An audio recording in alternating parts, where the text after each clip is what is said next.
Shopping for gold just got more expensive for Indian customers. A near 1% increase under India's goods and services tax means more money coming out of buyers' pockets. Like a wedding, we'll have to spend the money on gold jewelry, but other times we'll have to think more about spending. People like middle class, like people like us, 1% also is too much for us. For the industry at large, the 3% increase came as a relief. That's because most industry lobbies were expecting a 5% levy. The tax rate on the manufacturing of jewellery was lowered to 5% from a previously proposed rate of 18%. The government also introduced an input tax credit system under the goods and services tax. That means that manufacturers can reclaim the taxes they paid when purchasing raw materials. The manufacturers need to pay taxes on their output, but it still reduces their overall tax burden.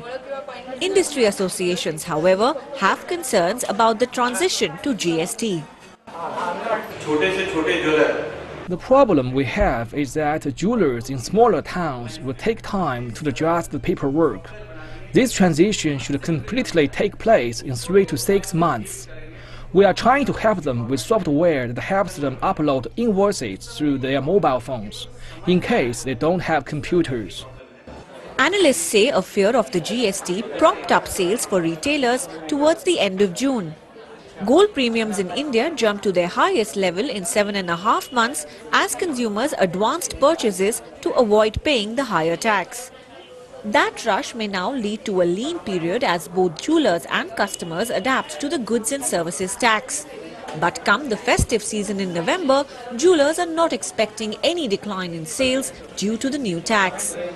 The tax burden on gold doesn't increase significantly after the implementation of the GST. Industry bodies, however, have concerns over the paperwork involved in the transition and issues of compliance.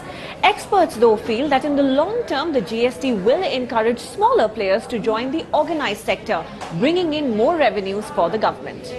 Radhika Bajaj, CGTN, Mumbai.